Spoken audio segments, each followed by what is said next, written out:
श्री सद्गुरु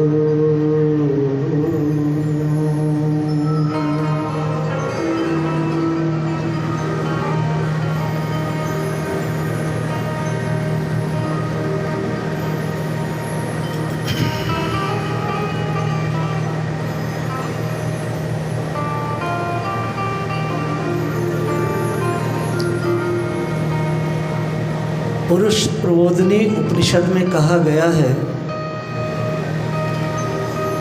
एको देवो नित्य लीला अनुरक्त भक्त व्यापी हयंत आत्मरः। वो एक ईश्वर अपने भक्तों के लिए, वह एक निष्काम ईश्वर अपने भक्तों के लिए अनेक रूप धारण करता है। और यही बात ब्रह्म संहिता के 5वें अध्याय के 33वें श्लोक में कहा है, अद्वैतम अच्युतम अनादि अनंत रूपम। और यही मिलती जुलती चीज़ स्वयं श्री कृष्ण ने गीता में कहा है, जन्म कर्म च दिव्यम यो वेति तत्वतः तत्वः देहे पुनर्जन्मा नेवी ममेति सो अर्जुन। भगवान के जन्म को आज हमें स्मरण करना है, तो यही श्लोक काफ़ी है ठाकुर जी की लीला को हृदय में लाने के लिए।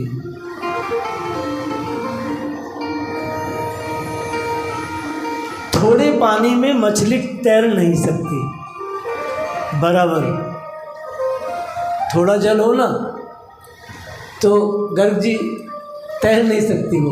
स्वागत है भाई सविता भाई, बहुत बहुत कोटि से धन्यवाद भाई, व्यासपीठ स्वागत कर रही है, बहुत बहुत धन्यवाद, आपने हम पे महान कृपा की।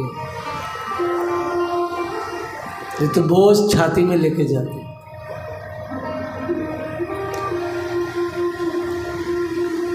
थोड़े पानी में मछली तैर नहीं सकती, लेकिन मर भी नहीं सकती, ठीक है।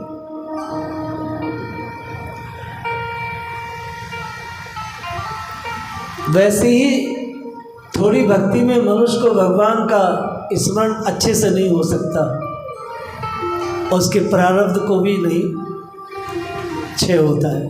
ये दोनों बात एक साथ है।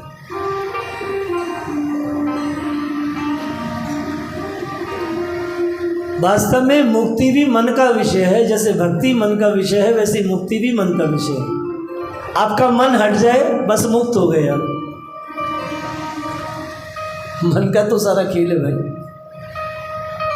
मन हट जाए मुक्त हो गया मनुष्य।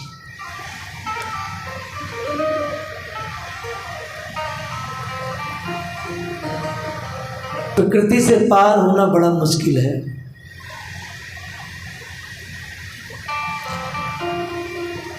भगवान का जन्म उत्सव श्रोता और वक्ता दोनों को दीवाना बना देती है। कल तक हम अनुष्ठान पूरा कर रहे थे, आज से लेकर 2 दिन तक गोपी कृष्ण पर चर्चा है। जगत में रहना भी है और जगत को भुलाना भी है।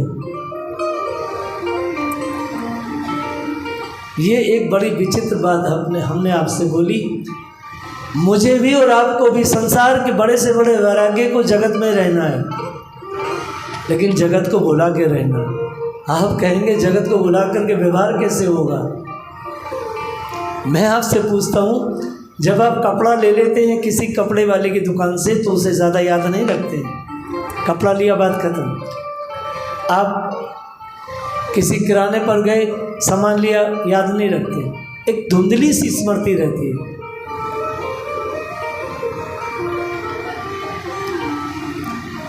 कोई बहुत बड़े बैंक के मैनेजर हो और अरबों रुपया उनके कोष में रखा हो और आग लग जाए, मैनेजर तो घर आ गए ना, उन्हें फ़ोन पर बताए साहब आग लग गई, तो उन्हें दुख तो होगा, लेकिन उस स्तर का दुख नहीं होगा जितने स्तर के घर में आग लगने से होता है।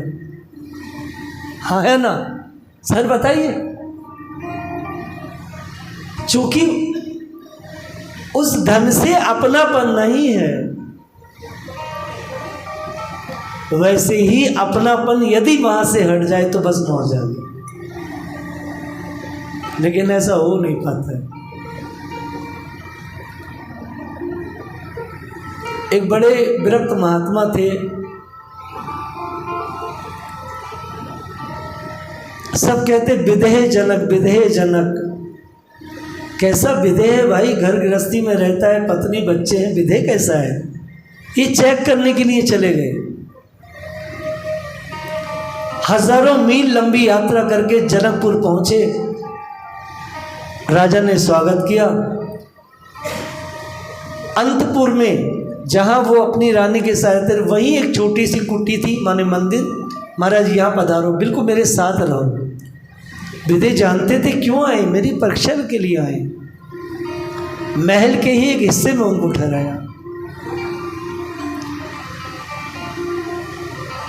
दूसरे दिन महल में आग लग गई।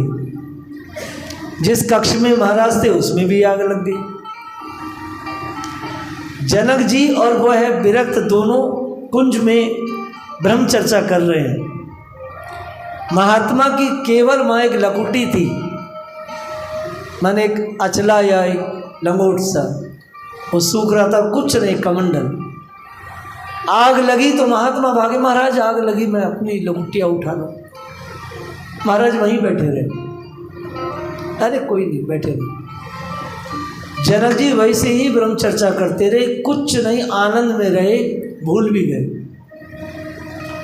तब विरक्त महात्मा ने जनक जी को प्रणाम किया, महाराज आप वास्तव में विदेह हैं। तो विरक्ति का स्वांग करके कोई व्यक्ति भयानक आसक्त हो सकता है अंदर से, और बहुत सारे हजारों लाखों करोड़ों ऐसे सदग्रस्त घर है जहाँ पर लोग रहते हैं, लेकिन उनकी विरक्ति महात्माओं से भी ज़्यादा बड़ी है। मैं हजारों ISPCs को जानता हूँ, इतने बड़े बड़े अधिकारी विरक्त हैं, मेरे संपर्क में वो लोग बहुत विरक्त हैं।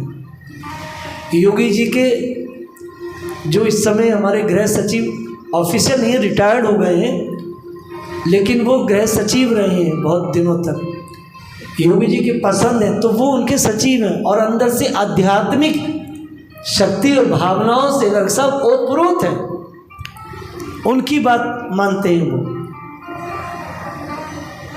हमारे पास भी उनका नंबर है।